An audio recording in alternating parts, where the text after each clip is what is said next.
Good morning. Today is Tuesday, May 27th, 2014, and this is Before the First Cup with Zori and Lady Pitbull on UCY.TV. Good morning, everyone. Wendy had to step away for a minute, but I'm here. Oh, never mind. She's here. That Good was timing. Good morning, hon. How was your Memorial Day?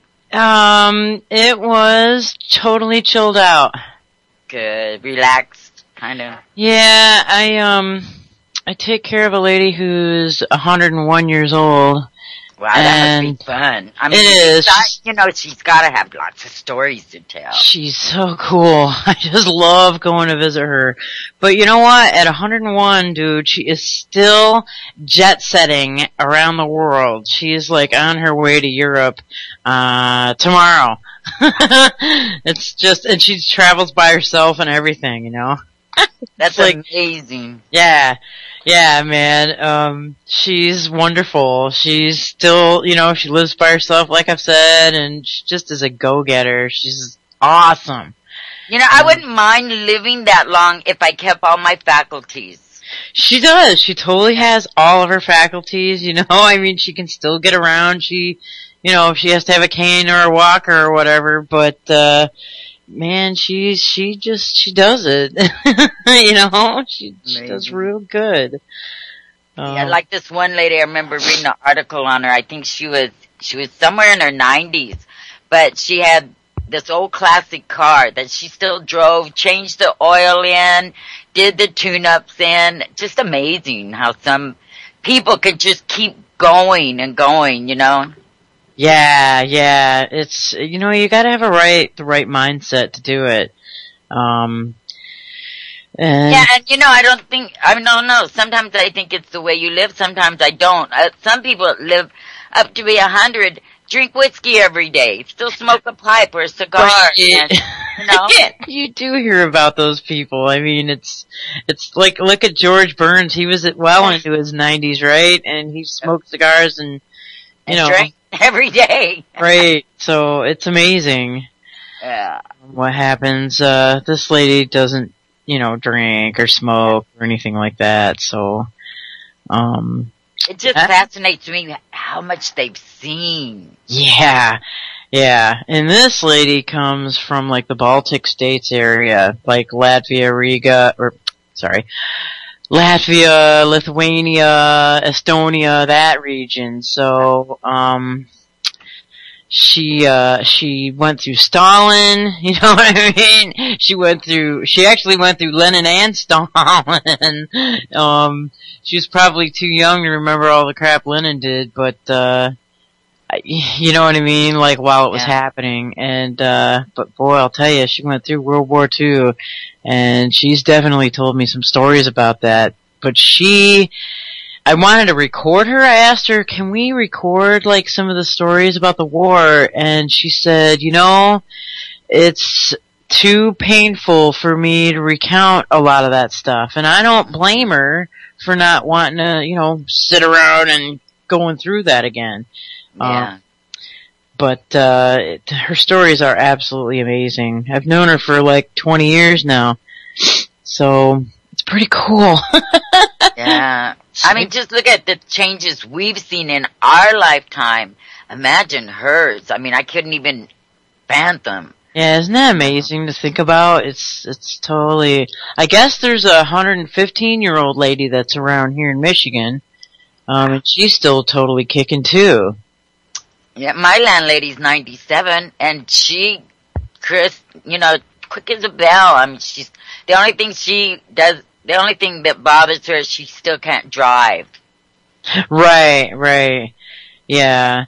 And that's my mom right now. They've declared her blind in one eye, so she gave up her car, and it's really bothering her. She doesn't like to bother people, and, it takes away a lot of your freedom. It does.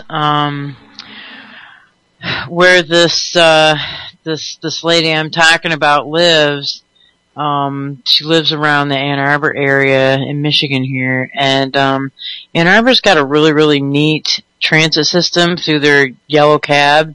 I used to drive for that yellow cab company, and they have these programs where they will drive around seniors and disabled people for, it used to be $1.50. And then it was like a shared ride thing. And so you go and you pick up somebody over here, and then you go over here and pick up somebody else, then you pick up a third person, and then you drive them each to their destinations, and it only costs them $1.50 each way. Oh, that's cool. You know, that's compassion all year long instead of just like, that's why I always have a problem with Christmas time. They give you free rides at Christmas time, you know, but if you're drinking or whatever, but the rest of the year, they don't care. Right. Yeah. They, that system is like a citywide program, I would imagine. I think it's through the city, if I'm not mistaken, and, or maybe it's through the state even. But then they started to, test your urine for drugs and stuff, and that's when I had to stop working for them. So, man, there is a lot of careers. Yeah, it did. It totally changed the whole scope of drivers as well, because we were all partiers, you know, we'd go way back when, we'd all like, you know, go and migrate to a cab stand, and then one person would jump into, or three people would jump into one car, and then we'd all bake down right there on the stand. Well, what other people are you gonna get that's gonna want to drive a cab anyway? You know? Exactly. So that whole lifestyle has ended for me. Drug testing to me is a great big waste of money, for one thing. I mean, you know, everyone has to drug test for a job. Well, like pot stays in your system, almost 30 days. So if you got high 30 days ago, what effect is that going to have on your job? Or you want to get a job, so you know you have to take a drug test, so you clean up for that period of time, then you take your drug test, then you're back to getting stoned again. Sure. I don't, you know, what is the point? And what you do on your own time, to me, is your own time, unless you're in government, you know, something like that. But I just think it's a big waste of money. Oh, yeah. You know? And then Congress, of course, we tried to drug test them, but they voted it down. Yeah, right. They can't bother. Exactly. Oh my God. Total hypocrites. Oh, we don't want to go there. I mean, it's too early to get that pissed off, but I do have something that I want to talk about that. Sure, go for it. To no end, because it leads to so much. Over-medicated from the cradle. More than 10,000 U.S. toddlers prescribed for ADHD. Now, researchers at the Center for Disease Control and Prevention have found that doctors are prescribing attention deficit hyperactivity disorder medication to more than 10,000 American toddlers, get this, between the ages of 2 and 3. Now, how do you diagnose a child? 2 and 3? What? Yes, over 10,000. Holy shit! I am not what? Yeah. How do you even diagnose that?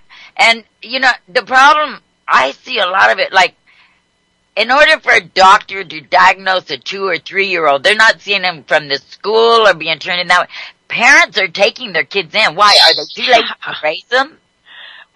What? So they're medicating now for the terrible 2s. Mm-hmm. I mean, all 2-year-olds are everywhere. Why they call them terrible 2s. I mean, this is, I don't know, man. Parents, that's freaking child abuse. It's to the extreme, I think. To the extreme. Yeah. Okay, I'll go on. Let's see. According to a report by the New York Times, these prescriptions are being granted despite the fact that the American Academy of Pediatrics Pediatrics does not even broach the subject of ADHD medication in children. In fact, the guidelines are notably absent regarding ADHD in children under 4 years old in general, due to the difficulty of diagnosing the disorder. Developmentally, you're supposed to be scattered and disorganized as a toddler. That's what I always thought, without taking the time to properly observe and determine whether a toddler has ADHD, doctors could be offering children dangerous prescriptions that will affect them for the rest of their lives. Now, you know what they do with these drugs. They put them on them, and then after a little while, they don't work, or they're too strong, and they give them another symptom. So then they have to take this one to counteract that, and then on and on. I watched a movie last night, and this is what really got me, because I seen this article afterwards, and it was with Meryl Streep. Or Do No Harm was the name of it, I think. Anyway, these people, their little boy collapsed, and then they decided that he had, what is that, that one where you shake, episodes, grandma. Epilepsy? Yeah. So they decided he had that. So right off, they put him on these medications. And, the parents are going along with it, and then the kid is just unhandleable. He's just like temper tantrums and stuff. So then they give him another drug to counteract that. Seizures start happening more often. So then they give him another drug, and then he has to go into the hospital. He has to wear a helmet all the time because he's having so many of these. And it goes on, and the kid, he's having more and more seizures, so they give him more and more medication. Now they want to do surgery on him. Jeez. And meanwhile, the parents, they have, their house has been foreclosed on, their kids are, it's disrupted the whole house. And this guy that had epilepsy since he was a kid, he tried to talk to the mother. He goes, what you're doing, your child's going to be a guinea pig. This is what's going to happen. And he kind of broke it down for her. And she just said, no, not my child. But then she realized what was going on and started doing research and found that there was this diet, and this was a true story, a diet where 1 out of 3 kids stopped having their seizures and didn't have any more. And it was all done with diet. And so then she tried to take her kid from the hospital. Guess what? You can't do that. No. Once they have you, you are theirs. You sign your whole existence you are now under their care. Yeah, she even told them, she goes, I want to take my child, I want to try this because you guys are not making it better. Well, I'm sorry, you can't do that. Well, the doctor said she could, but she gave all these things that she had to do. She had to have a doctor go along with on the airplane flight. She had to have an ambulance, take the child there, and all these things that were being impossible for her. And so she tries to kidnap her child. They catch her, and they bring the child back in forcibly. And, their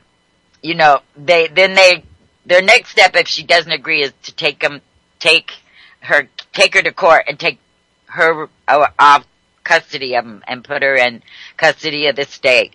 Now, all this, well, it ended up good because they got a doctor that came in and said he would fly with them and everything, and the child did better. But the thing is, if these doctors, I don't know, do they know the ramifications of what could happen to the child and the family and everything when they start them on these drugs? Well, they're paid off by the pharmaceutical industries, and most just give a crap about the money. Most parents, as Jimmy messaged me and pointed out, kids get in the way of most parents' social life. You know what I mean? Yeah, 2 and 3 year old that couldn't be somebody from school or something. It had to be in the home. Yeah, he's like drugs. They go out and they do all the drugs are better than the TV, man, because most parents will just sit their kids in front of that damn television. But the drugs, shit, you don't even need a TV, dude. You know what I mean? That's what Jimmy is saying. And doctors, all they'll do is just they'll they need to get paid, and they want that extra money, they want that great big house. They don't care. They're not putting their own kids on this shit. You know what I mean?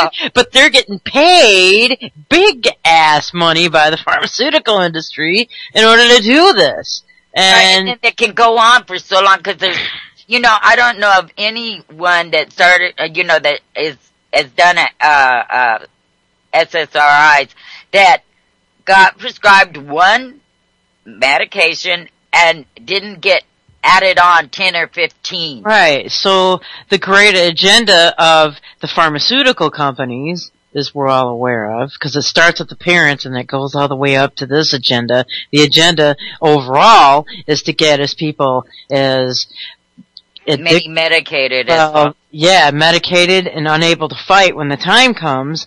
That's the biggest agenda, to keep people.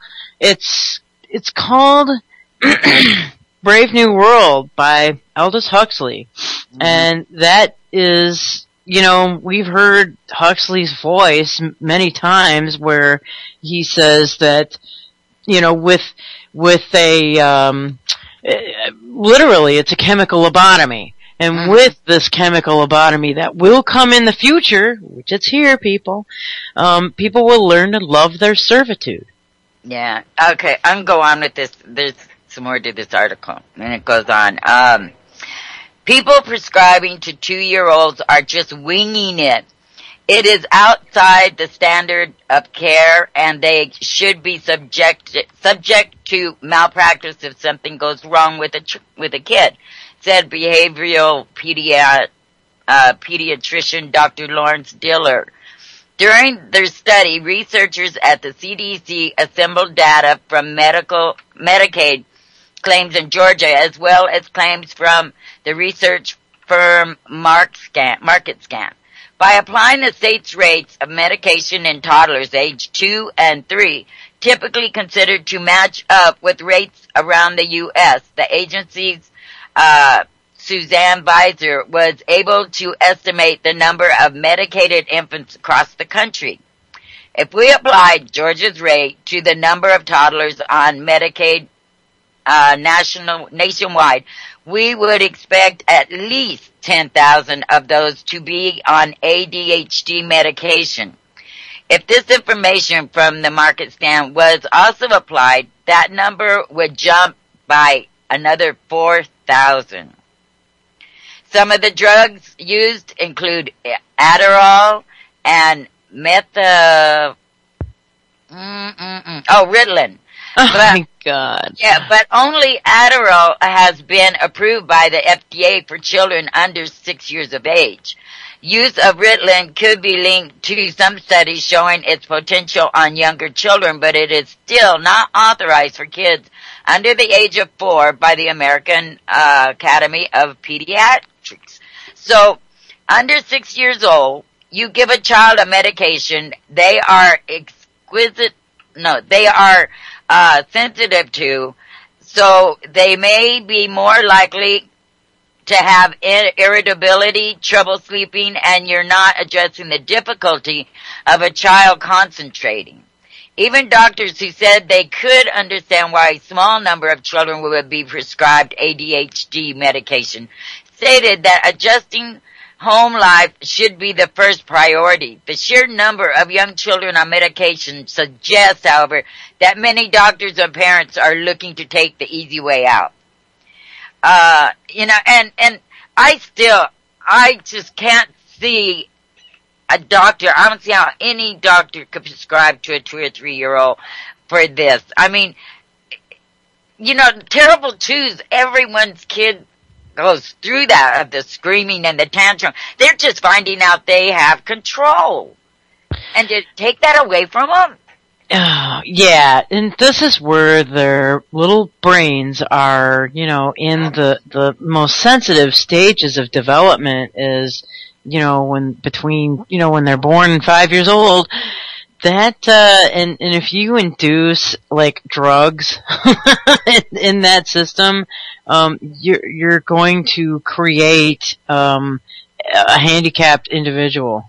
And in that same time period, look at all the vaccinations they get. How many do they get now? I'm like 62 or something by the time they're 5. Yeah, so couple that, and then put that kid on Adderall, for God's sakes. Adderall and Ritalin? I mean, okay, this has gone like I'm telling you people, they want us subjugated, and they're going after the kids. And once the kid becomes a drug addict at 2 freaking years old, and you know what?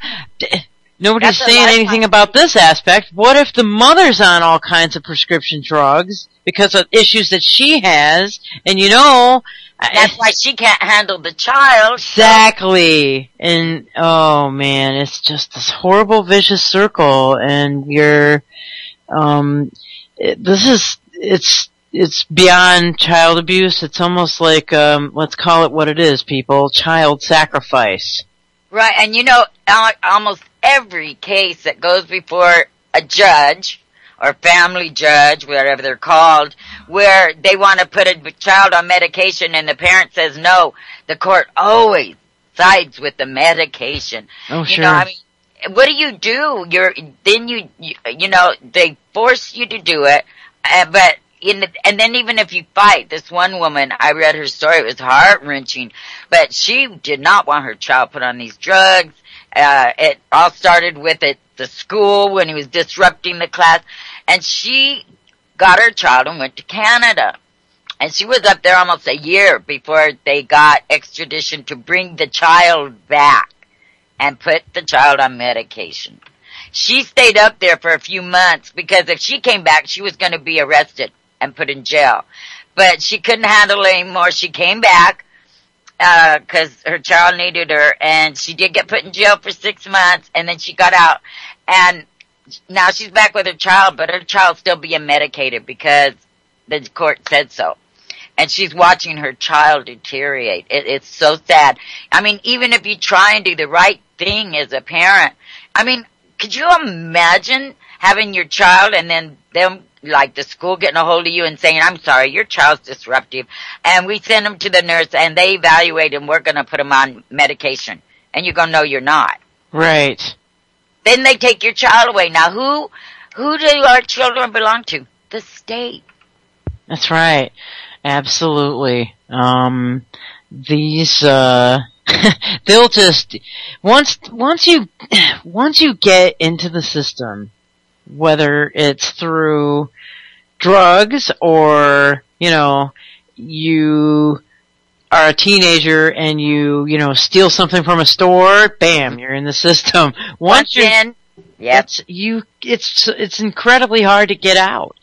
And if they're getting them as young as 2, oh man, it's gonna just create an entire society of drug addicts, which is what they want. Hey, street drugs are safer than SSRIs. Yes, actually, I have to say that they are, because I've done in my lifetime lots of street drugs, and then when I went and tried to get on an SSRI years ago, this is almost 10 years ago now, and I was a basket case. I was like, no way, and I started taking it, and I'm like, I went back to the doctor, and I'm like, I'm not doing that. So it was worse than the street drugs. The street drugs were way better. You might as well give your 2-year-old heroin, for fuck's sake. You know what I'm saying? Well. Yeah. Shut it up. Shoot the damn thing up. Come on. That's basically what is happening here. And the other danger is CPS, because if they come in and take your child and then they put them in a foster home, the first thing they do is drug up your kids. Right. Because they don't want to deal with them. There was one kid, they interviewed him, and this was years after he got out of foster care. He goes, at one point, he was taking 21 different medications at once. He said he sat in a corner and didn't move all day long. And every day was like that for him. These people, they want the money, they don't want to deal with the kids, and they're all drugged up. And then the other thing is the vaccinations. What that does it's well, it's proven. I mean, in my mind, it causes autism. I don't care how they go. When you put mercury into a child that their brain's developing, you're destroying those connections in their head. And what do autistic people do? They're very good at repetition. What does that make? A great factory worker. Yeah. Well, think about also, are you done reading that?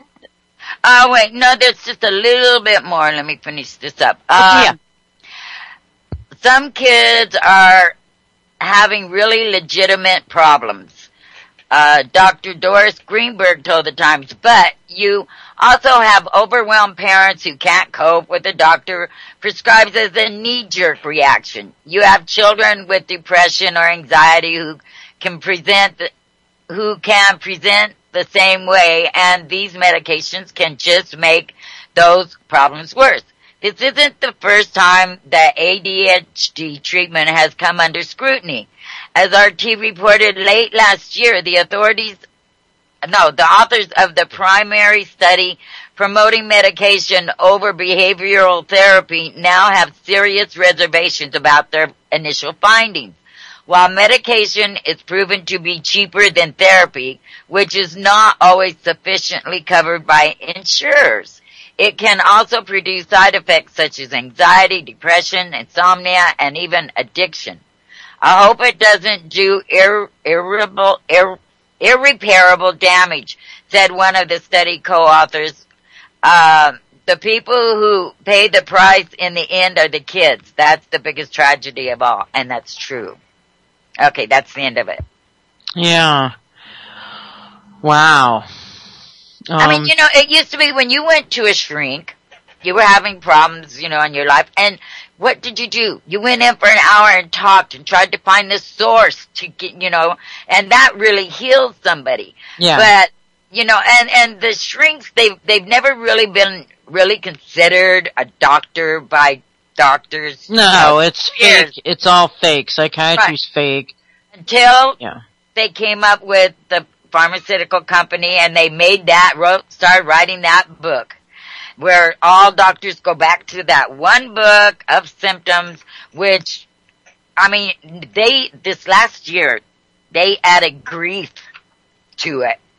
Grief is a disease, and you should not be sad. You need medication to get you through it. Right. I mean, yeah, every human emotion, they're turning into a disease. Right.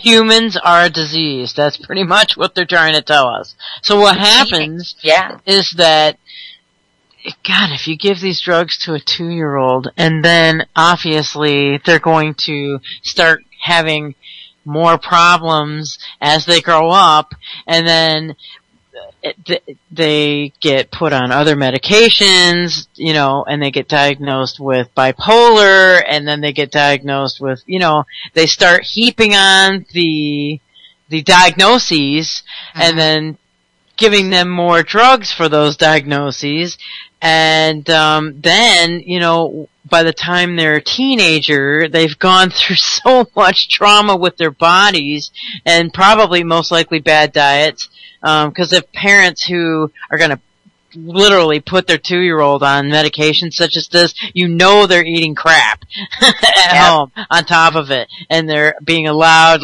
as babies, to drink pop and shit like this. But, so by the time this poor kid becomes a teenager, they're going to need electroshock treatment in order to control them, because nothing else is going to work for them anymore.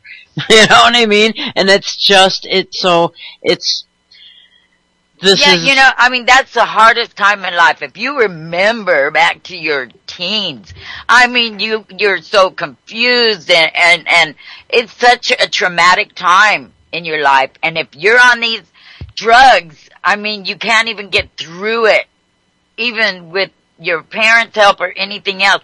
And you're right, by then you aren't who you would have been.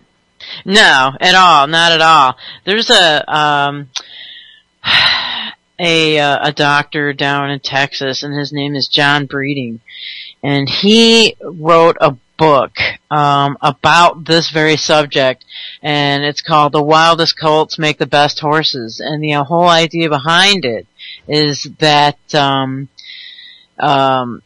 little children are, like a colt, like a newborn horse, they run around and buck and kick and play and, jump all around, and that's what a normal child is supposed to do. You know what I mean? Exactly. And then he's like really, made it his whole, purpose is to combat, the drugging of our children, and then, once all that, and then they go to electroshock treatments, you know what I mean? And he's been standing up for 20 years with this, issue, and he's like a really good,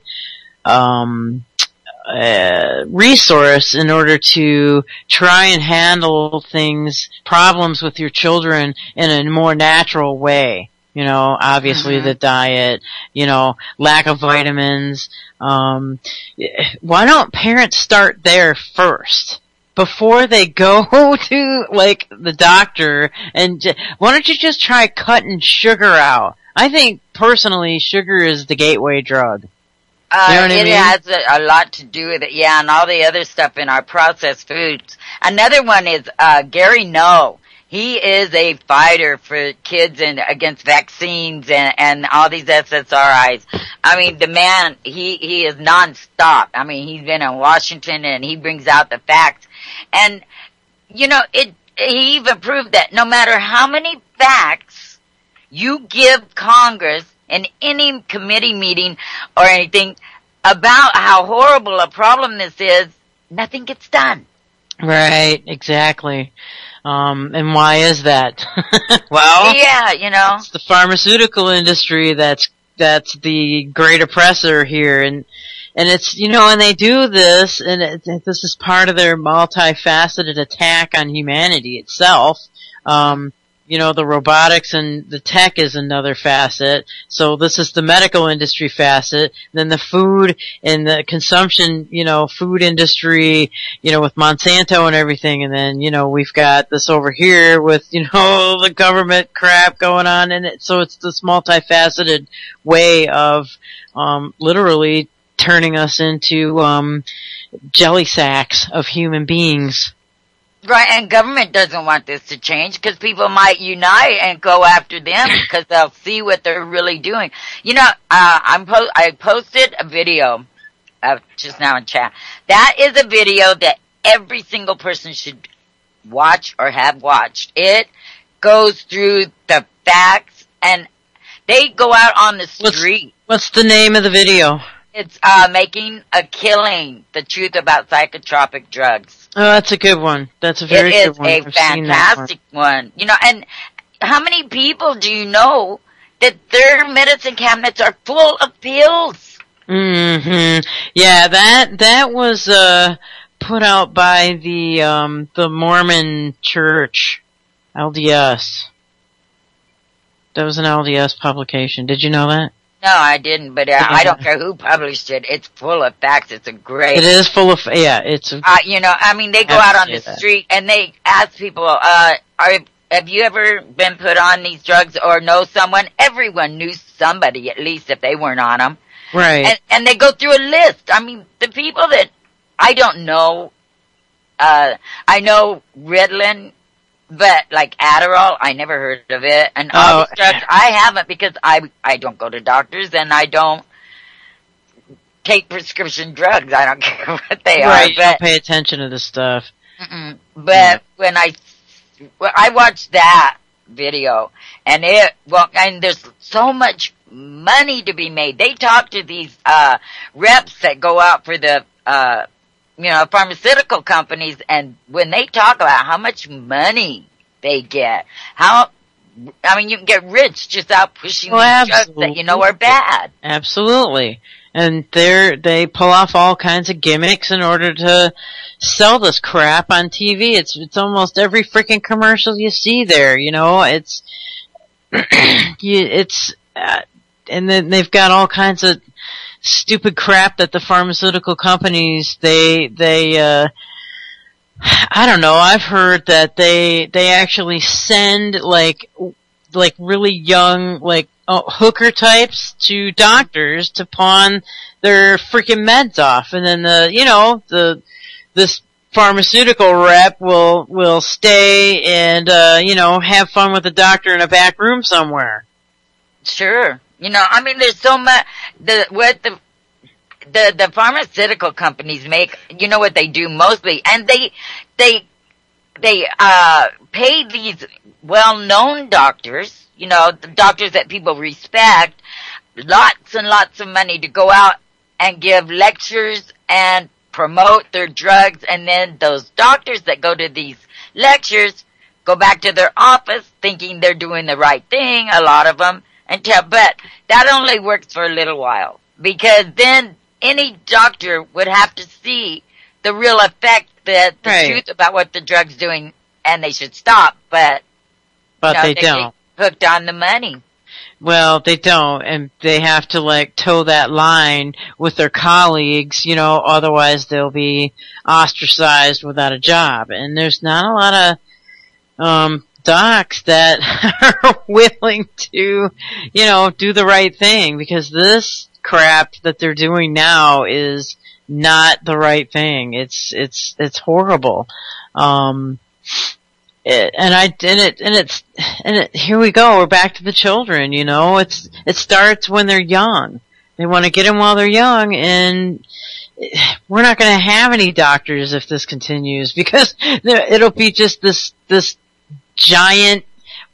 You know what? They're pretty much telling us that they don't freaking need us around anymore, because there's like the robotic doctor's going to start, and with the fast food restaurants, they're not needing people anymore. They don't need us. They can automate the entire freaking society. And then just, we've got the drugs that will be delivered to our back door, or just push a button and then there's our drugs, and, they get up and they piss screen you when you pee, kind of like that movie The Island. Yeah. Where, they get up, they're in this closed society, and he gets up and it screens his urine for everything and making sure everything's okay, and it goes into the hive mind database and all this crap. It's really, they're like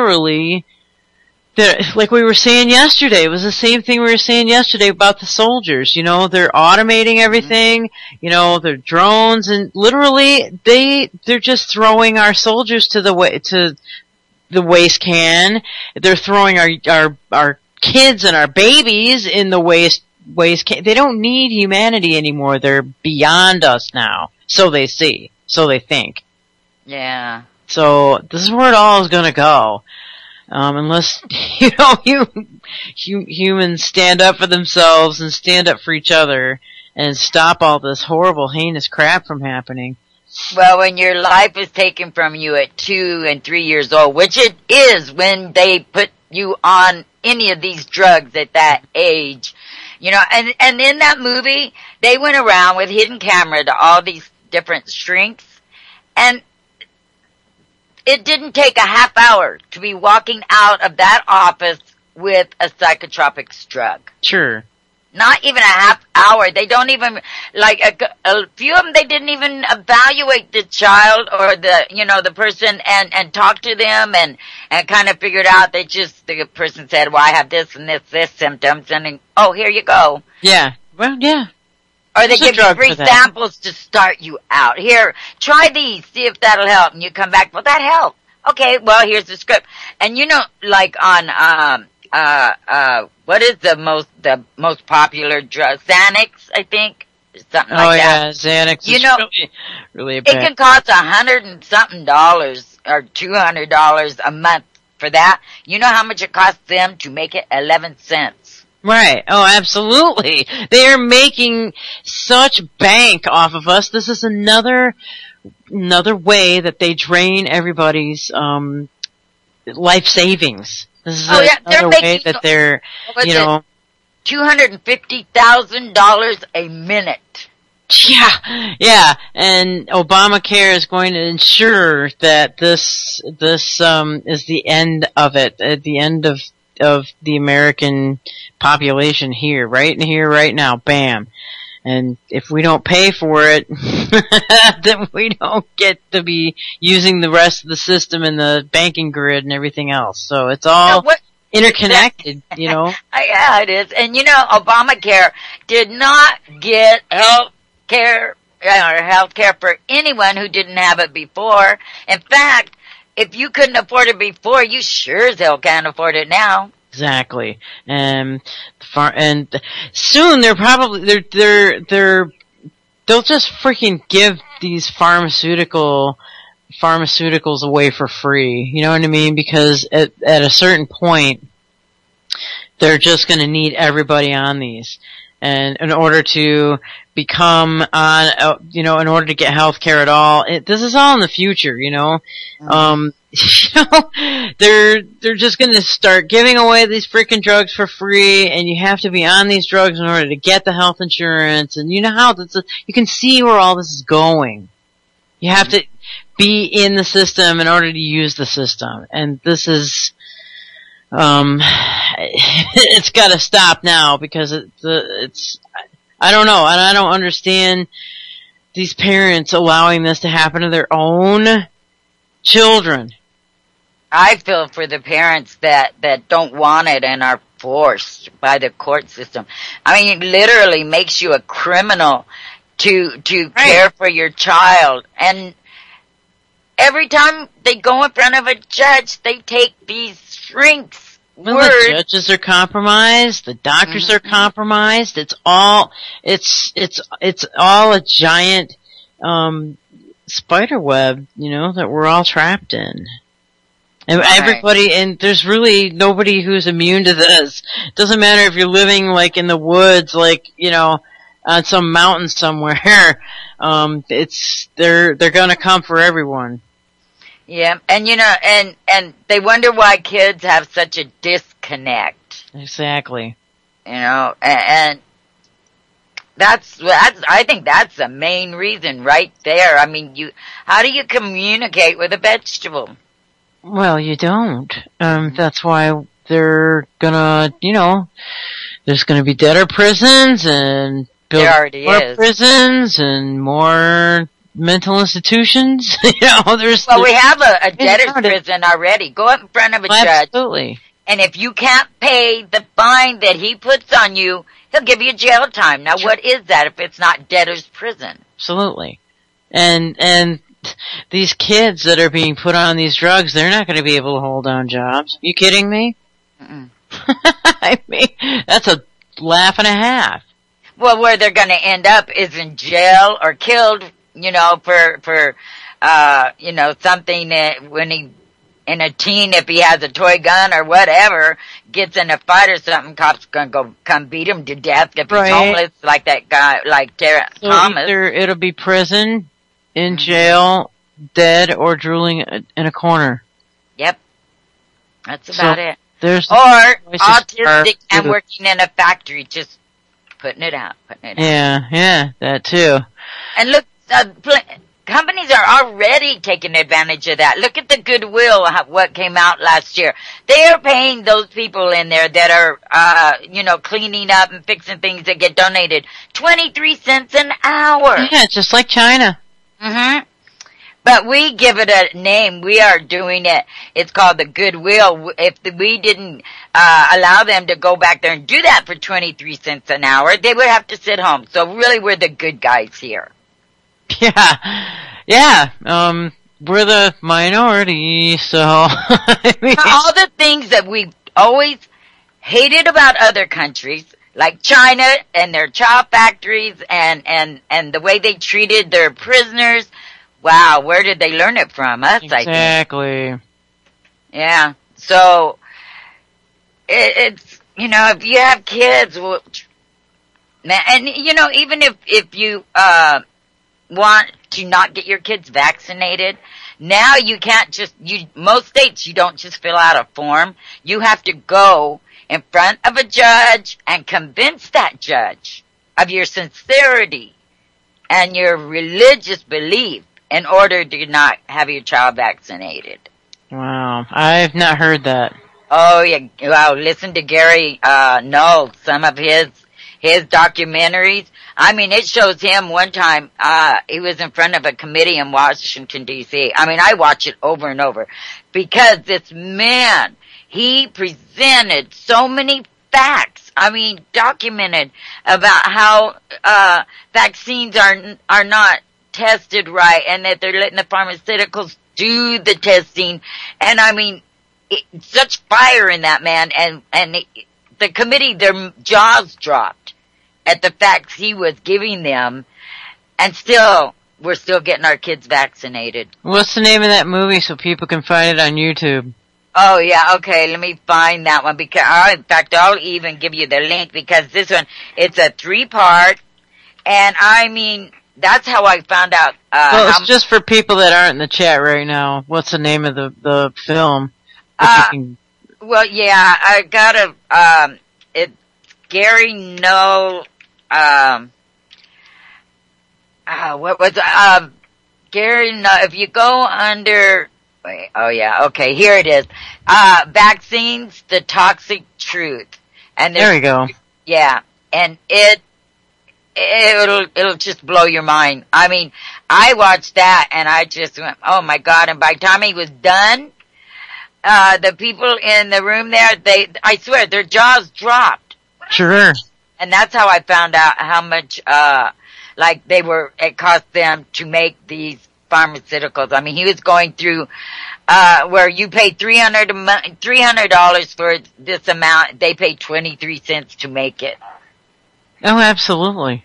Yeah. I mean, that's and there's the link to the first one.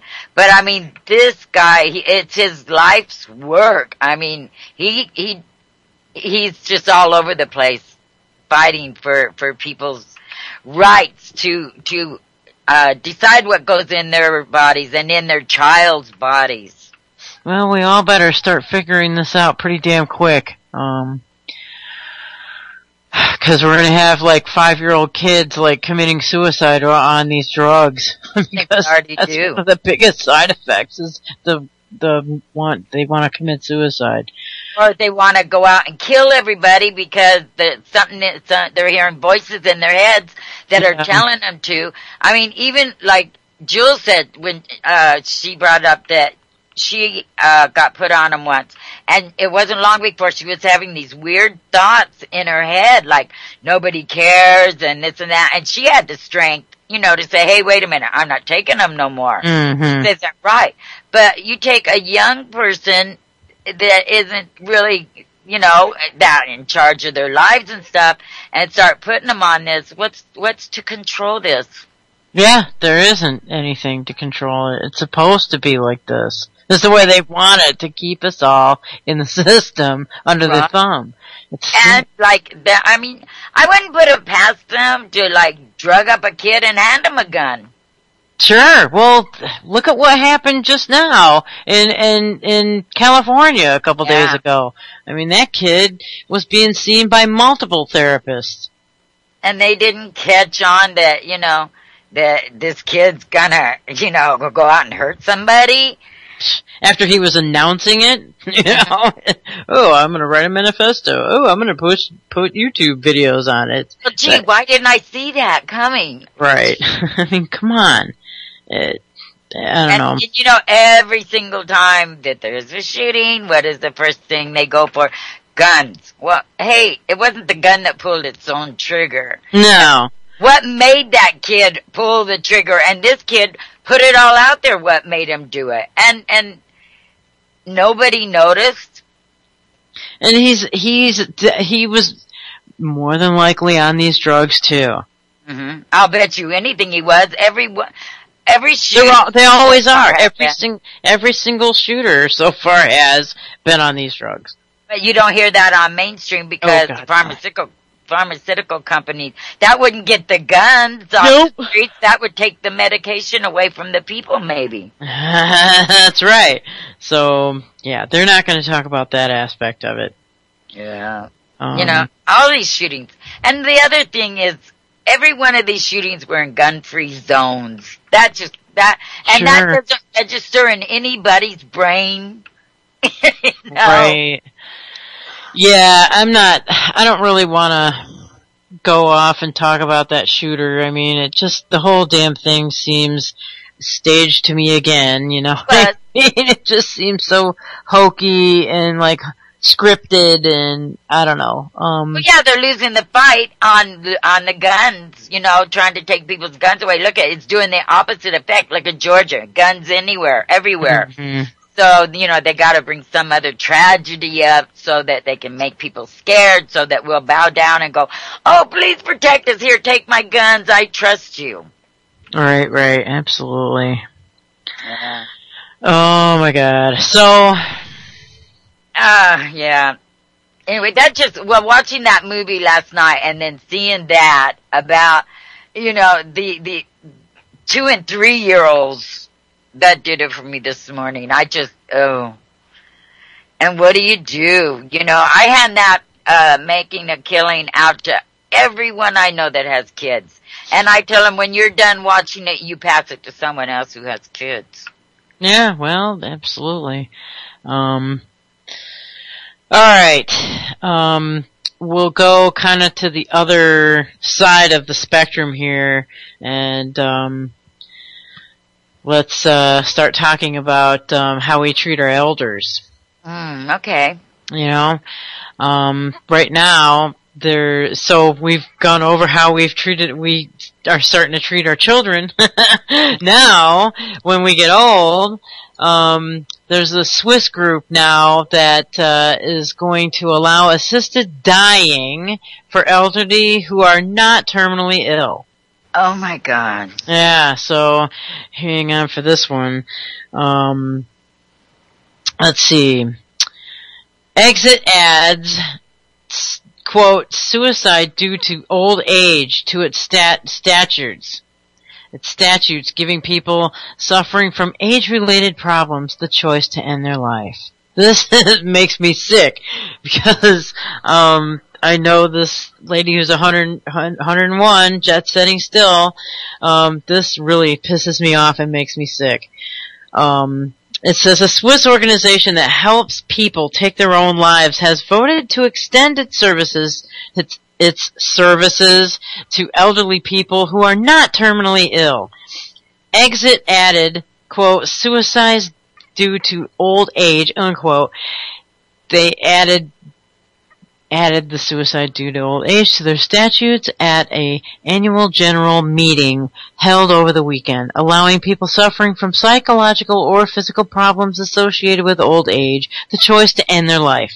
Assisted dying is legal in Switzerland, and technically, even a healthy young person could use such services. However, organizations involved in this work have set their own internal requirements, which differ from group to group. Now, sure. Oh my God, this is horrible. The move has been criticized by the Swiss Medical Association amid the fears it would encourage suicide among the elderly. We do not support the change of statutes by Exit. I guess that's what this group is called, Exit. What a horrible name. Right. It gives us cause for concern because it cannot be ruled out that elderly, healthy people could come under pressure of taking their own life, said the association's president, Dr. Jurg Schlup. Seriously. Schlup. Schlup. That's what the name of this person is. But Exit said that most people who would choose this option are already members of the organization and have been looking into assisted dying for years. Our members told us to get active on this subject. It was ripe for a decision, Exit's Vice President Bernard Suter said. Assisted suicide is a lengthy process. Doctors must take tests and talk to patients for hours, asking them to justify their motivations. Old patients feel that they do not have the energy for all of this, and also and it is also not so dignified. I wonder what that means. The way of living is not so dignified? Come on. Or the way they die is not. Right. That's ridiculous. Alright, the organization confirmed that elderly people seeking their services would still have to go through comprehensive checks, but the medical tests would be less stringent than those required for young people. Despite some backlash, Suter said the medical profession was becoming more understanding. Here we go. Quote, prescriptions for the life-ending medicine must come often from the family doctors, he said. That shows that the medical profession is more understanding now of what it means to go on like this. The news follows a legal battle between Swiss prosecutors and a doctor who provided deadly medicine to a patient without examining him first. The doctor was acquitted by an appeal court in April for giving drugs to an 89-year-old patient with a serious bowel illness who wanted to end his life but refused to be examined. Wow. It has already been, it has to be okay for elderly people like him not to be put through the same test again, said Suter. This is what we mean. He shouldn't have to go through it all again. Oh my God, that's the end of that. That's horrible. Yeah, what was his name? Korkian, whatever, that guy, that doctor. Dr. Kevorkian. Kevorkian, yeah. Yeah. Didn't he die in prison? No, he didn't die in prison. He was released from prison and died like 5 years, maybe 8 years later after getting out. I actually knew a guy that was in the joint with him. I've always said, like, if you are in nothing but pain and there's no hope and you're gonna die, we do it to our animals. We put them out of their misery. Mm-hmm. And, I believed, the whole family would be in on this with him. He went through his procedure. The family had to be involved and it had to be agreed upon and all. And I believe in that because if I was in that much pain and I knew I wasn't going to get better and I was a burden on my family and I wanted to go out with dignity, I think I have that right. But the problem is, once government gets a hold of it, it all changes. Right. And then they use it to get rid of people they don't want around. Well, exactly, who are draining on the system, the useless eaters. Right. This sets precedent. That's the danger behind this. It sets the precedent for, just this. When this first started in Switzerland, it was just for people who were absolutely terminally ill. And it was, just like Jack Kevorkian did. He spent lots of time with the patient, making sure this is exactly what he spent weeks with his patients. With the whole family. Months. Mm-hmm. He knew these people before, he did what he did. But the problem with that whole thing is that whole mindset leads to the state coming in and says, well, right, if you're sad or depressed, okay, you can do stuff. We're going to give you a way out. And it's a form of a medicine. You just take this pill or we just inject you and, put you to sleep and your suffering will be over. Mm-hmm. That's where the line of ethics gets crossed, in my opinion. Yeah. It doesn't become the line of where that becomes ethical and moral gets blurred, and that's what the state always does. They always blur those lines everywhere they go and everything they touch, and they literally will come in and switch things around and make it. It's just the language that these exit people in this article were using. It just makes you sick because they turn it all around and they're like, oh, if you feel terrible and if you're in such great pain, we can end it all for you and you will never suffer again. It's all about suffering, and you're suffering because you're old, and you're suffering because you don't want to be here anymore. You don't want to be old. It's just they turn it around into this psychotic way of thinking. You know what I mean? So your insurance has run out, and now you're a burden to your children. Right, exactly. Mm-hmm. This is the sick, twisted way that they twist this all around, and they turn it, in on itself. All the meetings and all the, and if it had good, genuine, intent to begin with, in its inception, it's been twisted around now into this piece of garbage thing. Just like. And how many times when you're a teenager, everything's so traumatic, you just, I wish I'd die. Yeah! I could just die, yeah. Every single teenager goes through that shit. Every single one of them. And you're serious when you say that, cause everything is just so traumatic when you're a teenager. That's the roughest time of your life. And what are they, offering, okay, well, you're depressed. Okay, you can kill yourself if you want. Yeah, exactly. We'll help you to end your suffering. Glorify it, It's where it all is going. You're right. It's, they're gonna drug them when they're 2, and then they're gonna, by the time they're 50, we can help you to die. We'll assist you in that. Because you're drooling in the corner for 20 years. Yeah, it's a dangerous way. We're destroying our young. We're destroying their minds and their abilities to be creative when they grow up, or be be what they were meant to be. And then the older people, well, we'll just kill them off because they're in the way. And I read it somewhere, something where they put it to kids to get them on the insurance and all.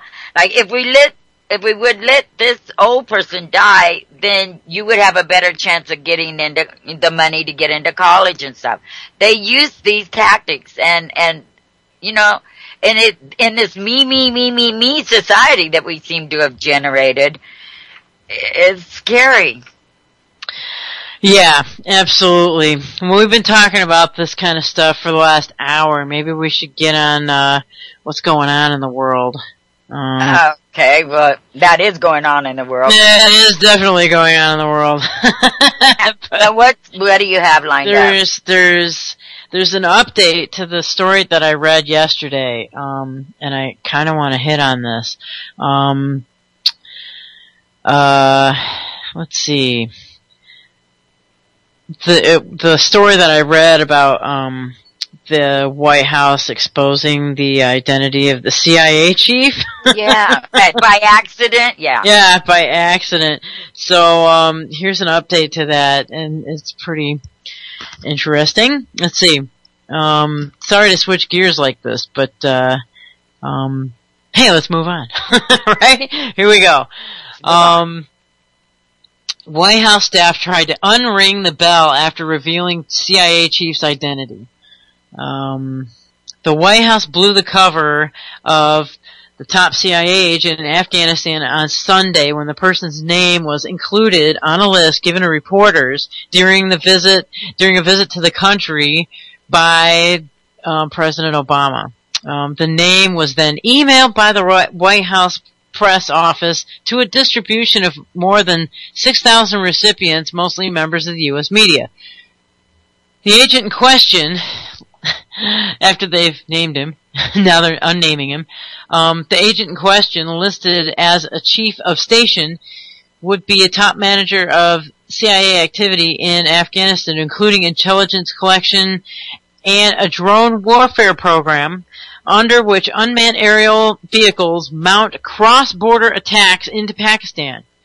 The name appeared on a list of attendees requested by White House officials for the president's visit to Bagram Air Base to mark Memorial Day, the National Day of Tribute to fallen service members. The list of 15 people was drawn up by the military, written into a routine press report, and then sent to Washington. The Obama press office then sent the list unredacted to the larger group. The mistake did not come to light until the reporter who had filed filed from Afghanistan, the veteran Washington Post correspondent Scott Wilson looked at it more closely, what he had sent, and notified the name and title.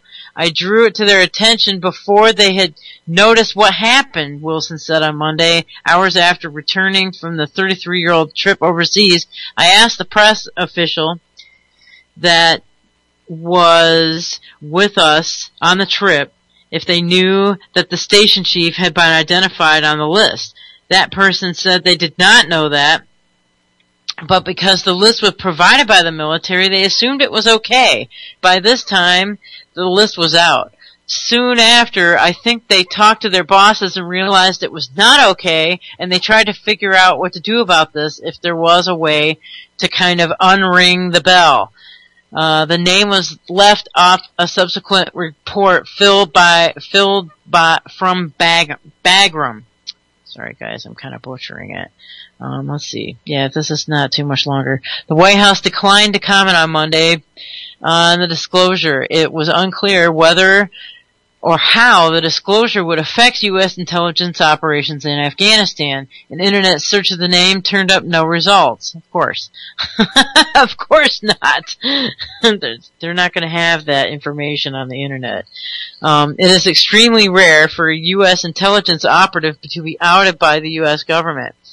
In 2003, someone inside the George W. Bush administration exposed the identity of the CIA operative Valerie Plame 1 month after her husband. We read all that yesterday, blah, blah, blah. Let's see. Members of the CIA's operations arm, called the National Clandestine Service, are typically given cover identities to protect them both and sources they have recruited abroad. A station chief who manages all CIA operations in a country is often a senior officer whose true name is known to the host nation and other intelligence agencies.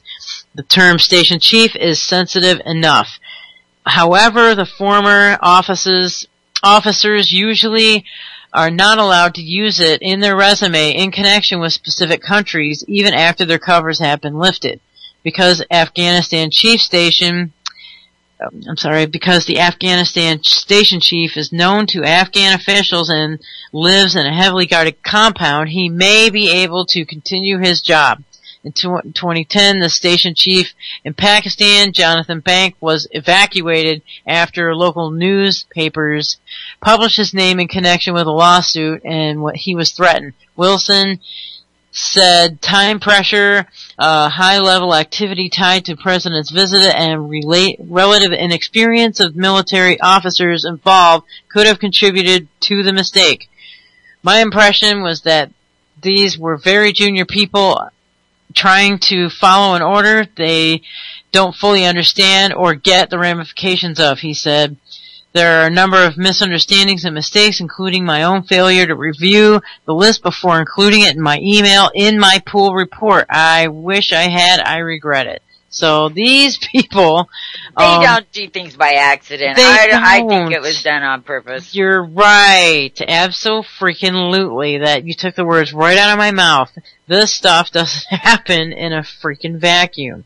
Yeah, because these things get approved, go through like so many channels of approval before they're ever put out there, you know. Yeah. You can't just blame it on some newbies that are under you. And they don't put newbies in charge of delicate information. Exactly. This seems to me like another purging going on. Now that this guy's cover was blown up, we have to remove you from the Central Intelligence Agency altogether. Whoopsie. Keep somebody off. Yeah. So, and this is the guy that was in charge of the whole drone operations in Pakistan. Mm-hmm. So that's a big, big deal. Maybe it could be that it was a move because, the World Court is deciding that all these drone bombing, I mean, I don't even know. Maybe they removed him out of there because of some legal ramifications from all these dronings in Pakistan. Maybe there's legal ramifications coming down the pike somehow, and they're trying to move everybody around out of there. Who knows? You know what I mean? Yeah. It's been criminal what's been happening in Pakistan. That's for darn sure. It's heinous. All those bombings that are happening from drones, and Now this guy's in charge of all that. So maybe something is in the works for indictments. Yeah, because people are demanding account of the innocents that have been killed by the drones. That's and right. Yeah, the pressure's on, and so it could be either one of those two. Or anything, or something we don't even know about, or just someone higher up, and he wasn't going along with something, and okay, fine, and put his name out there. Right, we'll take care of that right now. Yeah, it could be that too, he didn't follow an order they gave him, But as for it being a mistake and a newbie, with that kind of information, no way. Yeah, that's not happening. That's not going to happen, especially with the CIA within their own ranks. No way. They're unless it's on purpose. So that's the deal there. And it's fun. It's weird how it's not weird, but it's typical. I'll say how that they're portraying this whole thing to the public. It's like, oopsie, look how stupid we are. Just like 9/11, it's like, oops, oh, we made mistakes, and we're so incompetent, and, George Bush reading the upside down goat story, look how stupid and incompetent we are. Look how stupid and bumbling we are. Yeah. And I think that's just a cover whenever, some kind of crap happens that, the government does. They just, whoops, it was a mistake. Look how stupid. You know what I mean? Mm-hmm. It's just, and people buy that line too. People buy that line big time. They just they're totally convinced that, the government's inept.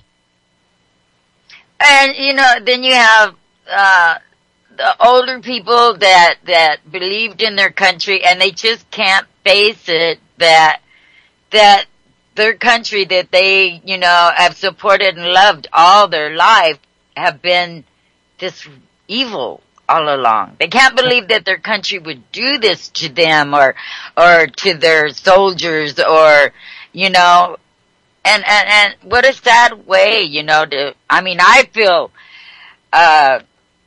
betrayed and all because of the love I had for my country and thinking we were the good guys and stuff. I can't imagine men that went through war for their country, came home disabled, watched their friends get killed, and then to find out that they were betrayed and they went to war for reasons that were on lies. Absolutely. Absolutely.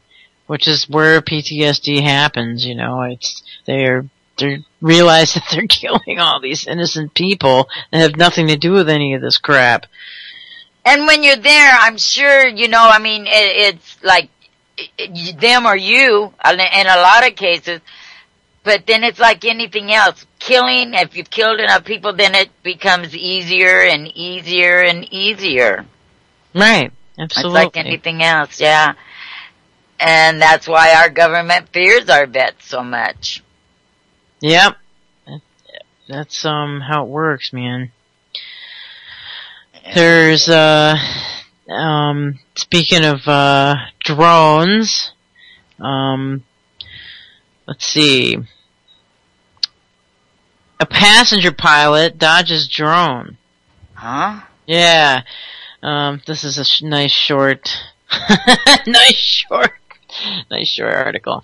A passenger plane narrowly missed colliding with a drone as authorities note the rise in incidents involving unmanned aircraft. Alright, it says a Dash 8 chartered aircraft was preparing to land at Perth Airport. I guess it's in Australia, obviously. In Perth Airport when the crew spotted a bright strobe light in its path about at 3,700 feet. The pilot swerved and missed the object by about 20 meters, the Australian Transport Safety Bureau says in a report. The The March 19th incident was followed by another 3 days later when a Westpac rescue chopper carrying five crew took off from Newcastle's John Hunter Air Hospital. A white light was spotted coming from a drone hovering at 1,000 feet above Hunter Stadium, where a football match was underway. The unmanned craft began to move directly toward the helicopter, with the pilot forced to take evasive action. On both occasions, the ATSB could not find the operators of the drones. They couldn't find the operators of the drones? These people might have been just having some fun, but they're already breaking the rules? Investigations manager Neville McMartin said, you know what? That doesn't make freaking sense to me. How in the hell is someone going to fly a freaking model airplane at 3,700 feet? Right. I don't know if anything can do that. That's a bunch of bullshit, that line right there. Unmanned aerial vehicles must operate below 400 feet and at least 5 kilometers from any airport, the Civil Aviation Safety Authority said. Most complaints related to the first-person view aircraft, which have a fixed video and are controlled by someone on the ground watching a live feed. The ATSB received its first report of an unmanned craft in October of 2012 when operators lost control of the airship around Victoria's Moorabbin Airport. These reports are a sign of things to come, Mr. McMartin said, and a whole lot of issues we have to work through. You can buy these things online and have them delivered to your home, Mr. McMartin said. Yeah, but the thing is I don't think the ones that you can buy online and have delivered to your home can fly that high, for one thing, and are equipped with freaking strobe lights? Sure, they might be equipped with cameras, but strobe lights? I don't know. The whole thing's kind of... that whole thing's kind of a hinky story, so... Yeah, there's a lot of questions that instantly come up in that, and that's just weird that they didn't know who was manning the craft. That, I don't know. That is not good. And they know everything. Yeah, they do. That's a total BS it seems to me they could track where the signal was coming from that was going to it. Sure, you know? something. I don't know. That's it's gonna do the same thing here. Sorry. It's gonna do the same thing here when, these drones start being used for flower delivery and shit like that. There's gonna be all kinds of crap happening. We already know about drones, like, falling from the sky and bashing into people.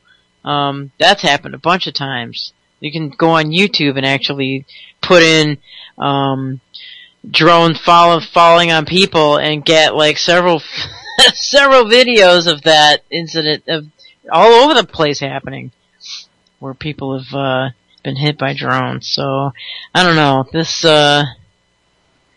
crap is just going way too far. So much for the human race. Yeah, with that remember with that tornado they went through, there was some guy that was using a drone to video it, and I think he got in trouble for it. Oh, really? I thought it was like the local police or the local news. No, I think station. I'm pretty sure it was just a citizen that had built, a drone, because you can get all the parts and build your own. Oh, sure. And that was taking video and using the drone. It was said that he was getting in some kind of trouble, that they were going to charge him, but I don't know if they ever did. Wow. Yeah. Maybe for airspace, or I don't know for sure just what. But, it wasn't way high in the air either, from what I gathered. It's pretty, where you could see it from the ground. Right. I think only the government has the ones that can fly up at 30,000 feet and all that. Yeah. Well, 3,700 feet. Yeah. That's pretty damn high. I mean, you're not gonna get, like, you're not going to be able to afford those kind of drones for one thing. I mean, unless you're a billionaire. Yeah, you can true. afford drones like that. Oh my goodness. I don't know. Where do we go from here? I just found this one that I didn't know anything about. Developing 98% of Americans will be impacted by secret military base. And it says must see video bits it, and this is on Monday morning. Until now, Operation Blue Star has been kept hidden from the public by members of Congress, governors of 4 states, and major silicon heavyweights. But by the end of 2015, it's set to impact 98% of the U.S. population. Initially, Operation Blue Star is expected to disrupt $737 billion of the U.S. economy, and that's just the beginning. Forbes describes the end game of what's been put in motion as world-changing. The top military think tank, the Rocky Mountain Institute, described its impact as the equivalent of reinventing fire. Now, this is all for a military base. Let me see. And it has a video. I'll have to link to it because we can't play videos here because, few Americans have any idea what Operation Blue Star is or how it is about to transform this country. That's why 34-year Silicon Valley insider Michael Robinson performed his own investigation into it. Robinson said there's an economic war brewing among the states trying to control Operation Blue Star. I've never heard of this. The stakes couldn't be higher. The potential to control $737 billion of the U.S. economy and impact 8 million jobs. Robinson's research has led him to 4 states in particular that are at the center of the project. And he's found the exact location of this secretive military project, which is projected to be 1,000 acres and include a 10 million square foot facility. Robinson isn't the only one investigating Operation.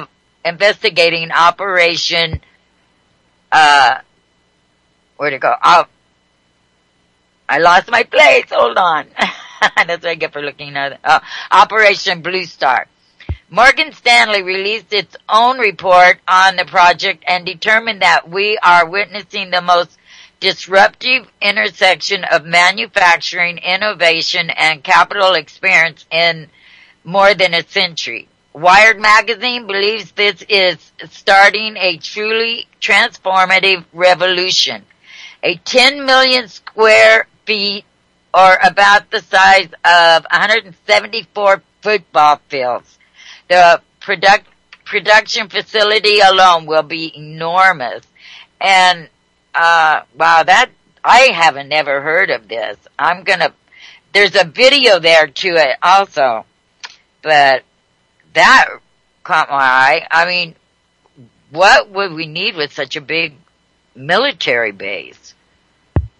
Well, yeah, that's, where's this base at again? I'm sorry. They didn't say, but there's a video. I just put the link up, and it says, editor's note, for full access to Robinson's research on Operation Blue Star, what it's all about, and how it will radically impact your life. Oh, it has a click here. Let me go see. Okay. Oh, I gotta stop it. I hate this word. I can't. Okay. But anyway, yeah. And, but that just is there a secret military base on our soil, or is it our soil? Yeah. Oh, here? Uh-huh. Well, usually, and it's like 4 states are involved with it, and I've heard this guy Robinson from Silicon Valley. I've heard of him. he's been involved in, reporting stuff or bringing stuff out. But that's a scary thing. I'm gonna have to look deeper into that. Yeah, yep, absolutely. It doesn't surprise me, No, secret military bases can mean a number of things. I mean... Well, and it's not that secret, I guess, Congress and different, politicians and stuff know, but, yeah, I'm trying to get my computer just all of a sudden froze up on me, and I don't know, not the computer, just the web page, but I don't know, I've always liked Firefox, but lately, it's been hesitating or burping a lot. And yeah, absolutely. Yeah. It's just doing it to me too. Honest to God. And I know it's not my computer because I just went through and cleaned it and checked everything. So I don't know. I guess there was a Chinese ship that sank a Vietnamese boat. I guess that happened. I'm not going to really read this whole thing, but there's more.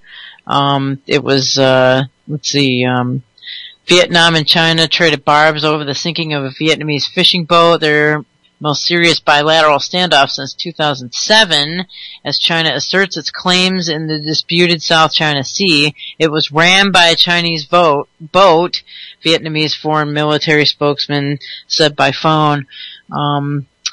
Of the Vietnamese vessel, crew of 10 rescued after the scrap.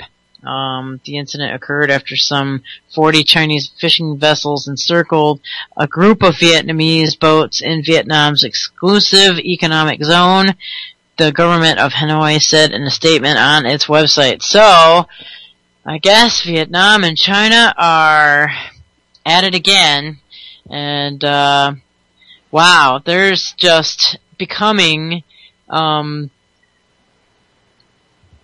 unrest is happening in that part of the world too. Like it's ramping up. All of this unrest is ramping up. Like, and I heard that that South Korea and North Korea are exchanging, fire as well. So things are just absolutely just ramping up in that part of the world. And of course the Ukraine situation and Russia, and we're such a big superpower, yet we're not involved in that. We just keep hearing stories of, Russia and China. Yeah, well, we're getting involved. We're sure as heck getting involved in the Ukraine situation. Well, that's true. But I mean, like, China and Russia are just getting so buddy-buddy. We shouldn't have screwed with the superpowers. Well, yeah, that's I think it's infighting going on in and amongst the bastards, the globalist bastards. I think it's all infighting. I think they're getting power hungry and fighting amongst themselves, maybe. Yeah, and but behind those closed doors, they're all, shaking hands and being kissy face. You know what I mean? So, like, they're publicly at war with each other, but then behind closed doors, it's a whole different story. And we know these things the entire world is becoming destabilized at once. So, I know we all keep saying this all the time on this network, but get prepared. Get prepared for hard times coming. I don't know how much longer all this can keep going without failing, without it buckling from all the weight of pressure that's being obviously started all over the entire planet. Yeah, and everyone, and like they just hit us with so much.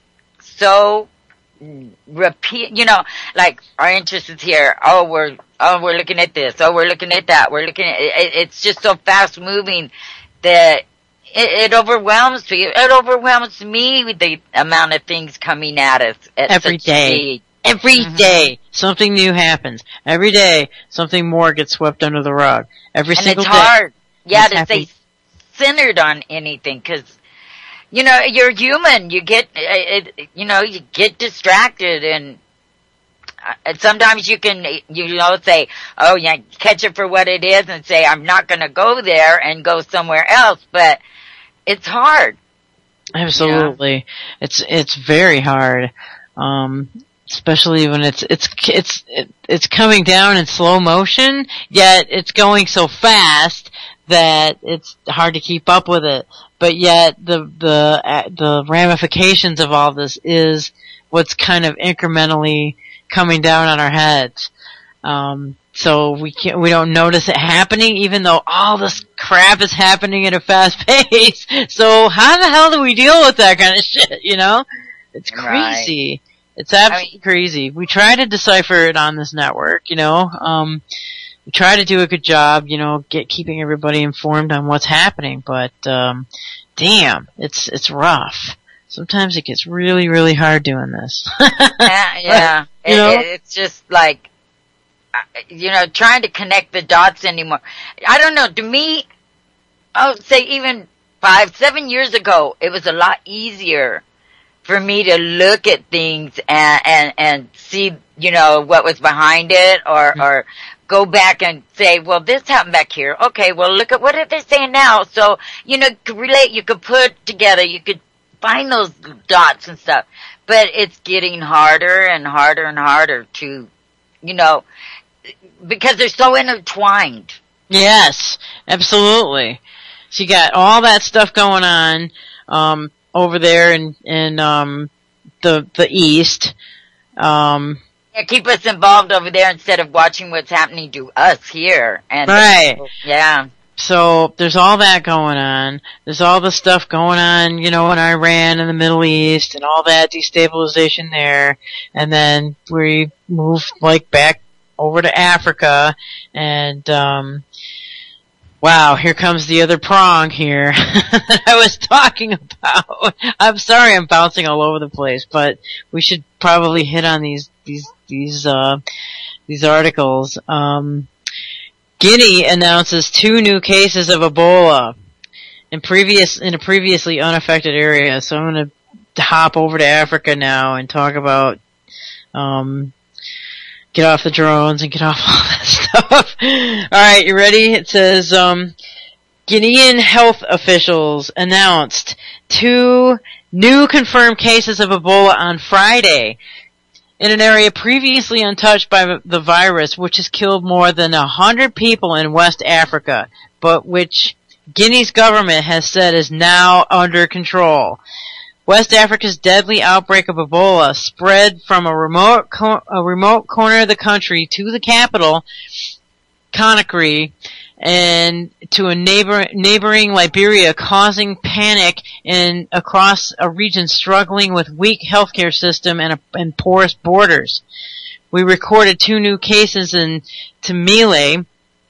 They were the first in this locality, which is in fact new outbreak, said Madumu Diallo, a spokesperson for Guinea's health ministry, adding that the 2 were being treated in isolation. Ebola, a hemorrhagic fever with a fatality rate of up to 90%, causes symptoms ranging from flu-like pains and internal and external bleeding.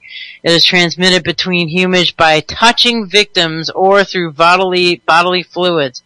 The new cases may have been due to the 2 coming in contact with the body of another victim at a funeral service. Such contact has been responsible for another number of transmissions since the outbreak was first identified in March. We're talking about a woman who was buried there without care, Diallo said. Authorities were not considering the dead woman as a confirmed case, but she had not been tested for the disease. The government said that it was also closely monitoring 41 people who came into contact with 2 confirmed sufferers in Tamile, about 250 kilometers from the capital, Conakry. The government is working with partners to place a treatment center to identify anyone who has made contact with Ebola victims, as well as raise awareness in and distribute hygiene kits, the government said in a statement on Friday. Ebola has infected around 170 people elsewhere in Guinea and Liberia and killed more than 100, although the death toll is likely higher as the government is only counting cases that have been confirmed through laboratory testing. Wow, that's like freaking hardcore right there. That's crazy. So it could be like twice as much because they haven't really tested them through the laboratory? Or it could be none at all. Well, yeah, but I doubt it. Well, I don't know. Look at how they had everybody in that panic with that epidemic that started in Mexico, and they found it was nothing. It was just a fear factor to get everyone to get shots. You know, I don't trust them anymore. I don't trust. I mean, all they do is fear and scared, and like, okay, they don't even know for sure, but yet they're putting the panic out there.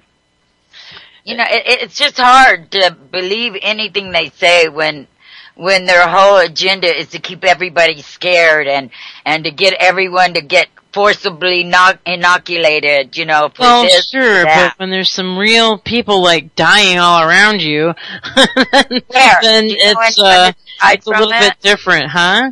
Do you know anyone that's died from it? I mean, why is it all these people, you know?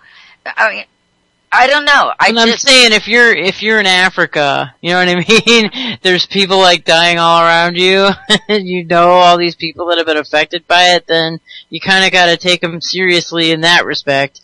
That, yeah, there's something going on. So, and then who knows? Maybe somebody could be there, you know, and bring it here, you know what I mean?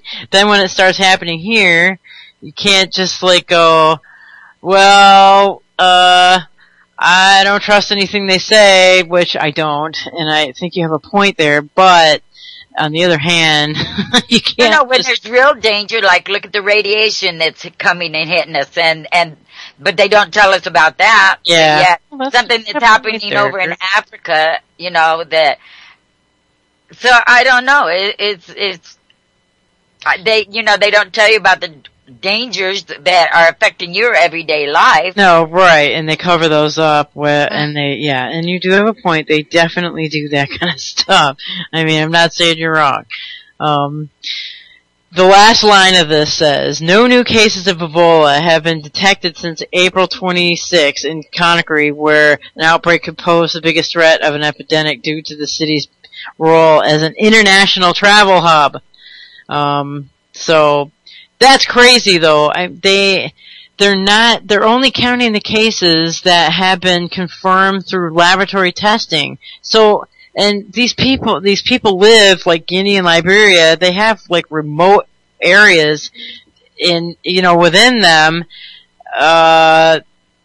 like, that's crazy. I mean, how many cases aren't getting reported? That's like really alarming to me. It could be 3 times as many, maybe 5 times as many. We don't really even know. And we don't know because it's over in Africa. You know, that we don't have no first-hand information. That's just nuts. I mean, and this is the first news that has really come out about it in a while, and now it's like over, like I think, I remember maybe 79, 80 cases, now it's well over 100, and, could be as many as 170 people that are infected by it, you know, so, and it already killed more than 100, so this is crazy. This is like getting out of hand, obviously, and they're not, able to announce it because, it'll start panic. You know what I mean? Mm. And then when it goes beyond the borders of Africa, I thought that there had been a couple of people who got sick, in Europe somewhere. You know what I mean? I'm not quite sure, but, that could have been MERS. You know, they kind of do blur these lines. And we're not really hearing about the MERS anymore all of a sudden, are we? Isn't that funny how they just disappear? Yeah, all this stuff just reappears. And I mean, because remember the thing in Mexico where they even said over 100 people had died and everything. Come to find out, it wasn't true. But yet, well, I've not heard that part that it wasn't true. I've never seen anything about that. I didn't. Well, what? How long ago has it been? 2 years? I think. I don't remember any of that. Yeah. But, I mean, and they're still making, nurses get forced inoculations, and I don't know. I just don't trust medicine or the CDC or any of them, because I don't know. They just, they want fear. They want everyone to be afraid. They want everybody to stay inside. Don't get near anybody else. This kind of fear that makes people afraid to, I don't know. Absolutely. I don't know. I think, we had, Sanjay Gupta went over to Guinea, and he was you saw him all decked out in his hazmat suit, dealing with patients directly, and apparently he's not sick, so wash your hands, people. Just wash your hands a lot. Don't put your hands to your mouth. I don't think that, if you were to actually touch an Ebola patient, and then you were to quickly wash your hands after touching that, I doubt that would help you.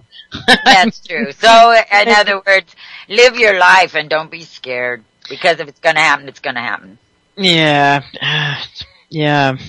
There's enough things that are here in our country to be afraid of, and I don't know. Well, this is another part of the prong that we were talking about earlier. The prong of attack, along with all the other crap we've been talking about. So just get ready. I don't know, if you don't have a biological suit, chemical, what are they called? Hazmat suit. Now might be a good time to get one before they get too expensive and it comes to our shores. Yeah. Because once this thing comes to the U.S. or any facsimile of a disease thereof, man, these NBC suits are just gonna go flying off the shelves at double the price they are right this moment, so. Gas masks and everything. It's gonna get crazy. It already is crazy. It is crazy, isn't it? Absolutely. Oh my god, people. Alright, we still got, almost 20 minutes. 15 minutes left of the show. Where do we go from here? Don't know. I don't know. I just like here going, from all directions, It really is all directions. I don't know. I just kind of stunned and okay, well here's one. Godfather wants to videotape every legal gun purchase in Chicago. Yeah. I mean, they have legal gun purchases there. I thought everybody got theirs from criminals. Let's see. Plan for city gun shops would limit sites, require sales to be taped. Mayor Rahm Emanuel is proposing a far-reaching ordinances. Those things, they get us so much with ordinances. Now, are ordinances a law, or is it just local? I mean, it's local, right? Yeah, it's a local law. It is a law. A local law, yeah. Okay. Because I've always been confused about that. Ordinance that would keep gun stores out of most parts of the city and require them to videotape every sale to deter customers from buying firearms for crooks. The ordinance is a response to a federal judge's ruling in January that Chicago's longtime ban on gun stores was unconstitutional. Yeah, I thought Chicago was a gun-free city. It is. Oh, okay. So why are they selling guns in a gun-free city anyway? I think that you have to go through several hoops and pay a bunch of money in order to get approved. Concealed carry or even to own one. Okay. Emmanuel chose not to fight the decision, and the court gave the city 6 months to approve store restrictions short of a ban. The deadline is July 14th. Under the proposed ordinance, special use zoning would keep gun stores out of 99.5% of Chicago's, limiting them to pockets of the north, west, and south sides, city officials said. The stores could not be within 500 feet of a school or a park. Well, you know what? I mean, most criminals that I've heard of or even met did not go to a gun store and buy their guns. Right, they always get it on the street. Right, or from Mexico or from wherever, I mean, they have their own ways of buying guns, their throwaway guns. They don't go and get them registered to themselves. I mean, criminals aren't that dumb usually. They're gonna, they're not gonna shoot someone with a gun that's gonna be traced to them. Right. And you can't buy a gun without showing ID or stuff. So it does not deter the criminals one bit. No, not at all. And I don't know why people can't see it. All they're doing is trying to take guns away from legal, abiding citizens and make them defenseless. I mean, I don't understand why people can't see that. It just, I mean, where is any logic, common sense, anything, If I can't have a gun, then the criminals can have a gun. Who's the victim? Right. Keep reading that because the next couple of paragraphs are pretty good there. Okay. Store owners would have to conduct quarterly audits of their gun sales and allow police to inspect their records. They also would have to get the police to approve a security plan before they could open their doors. There is no question it will be the smartest, toughest regulation on gun stores in the country, said Janie Routtree, the mayor's deputy chief of staff for public safety. It's designed to prevent gun trafficking and illegal sales to these stores. Wait a minute, I gotta say that again. It is designed to prevent gun trafficking and illegal sales in these stores. Now, wasn't it criminal holders? Didn't he force the legal gun shops to trade in illegal arms? Yes, he certainly did. Okay, it's okay for him to do it, but for anybody else to do it, it's illegal. Right, and if they're gonna have cameras on them and all this stuff, I mean, wait, this just doesn't make any sense at all. Oh. It doesn't do anything to keep guns out of the criminals' hands. Right. Okay, I'll go on. Peter A. Peterson, a Washington attorney for the gun rights advocates who sued the city over the store ban, said he could not comment until he sees the ordinance. Todd Vandermeer, a spokesman for the National Rifle Association in Illinois, also declined to comment. Well, isn't that convenient? Both men have previously said that the 6-month time frame for coming up with regulations was too long. Roundtree said similar safety measures were imposed on gun stores in New York City in a settlement of a 2006 lawsuit the city brought against 20 firearms dealers. Those stores agreed to videotape the point of sale when a customer bought a gun. Roundtree said their employees also received training from a retired federal agent on identifying potential straw purchases, people who can legally buy guns but then supply criminals with them. As a result, those dealers saw an 85% drop in the number of crime guns they sold, Roundtree said. Chicago's proposed ordinance would require gun stores to submit a safety plan outlining exterior lighting, surveillance cameras, and alarm systems, as well as storage of guns and ammunition. Employees would have to undergo fingerprinting, background checks, and training on identifying potential gun traffickers. How do you know a gun trafficker by what he looks like. I know, by what his fingerprints is. We wouldn't have any if we could tell by what it's just like knowing what a rapist looks like. We wouldn't have no rapists if we knew what they look like. Right. You know, that's stupid. And, you know, this does not, it is proven over and over and over. A armed citizen community has less crime. That's right. Every single time it's proved, and yet nobody believes it or what? Those freaking numbers that guy just espoused is total BS. Right, where do numbers come from? They come from the air. Give me a break. You know. It's ridiculous. 85% drop in the number of crime guns they sold. That's just bullshit.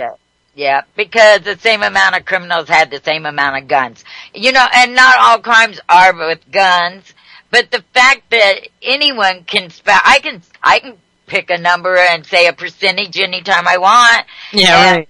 Say, you know, where's their proof of their percentage? Right, that's never told, you know. Or this poll was taken. Well, they didn't ask my opinion. You know, so percentages, and this is just propaganda, more propaganda against the gun, which guns, it's been proven. You can put a gun on the floor and tell it to kill, and I'll bet you it won't do it. Nope. Certainly isn't. So, yeah. And you know, and the other thing is, it gets my gall, and we're almost out of time, is the number of police dying in the line of duty has dropped 33% in the last, I forget how many years. There I go using percentages again, but it is down. So why are all these people being killed? Because the police are so afraid for their lives. Right. Well, absolutely. Well, it's so stupid because there's a bunch more to this article. So what I'm going to do is drop it in chat like right now. And so if you want to finish reading that, because we probably don't have enough time to finish it right now. Yeah. But what's just insane is that you have this crap going on in Chicago, but then here in Detroit you have the opposite happening, where the chief of police is begging people to arm themselves. Arm themselves.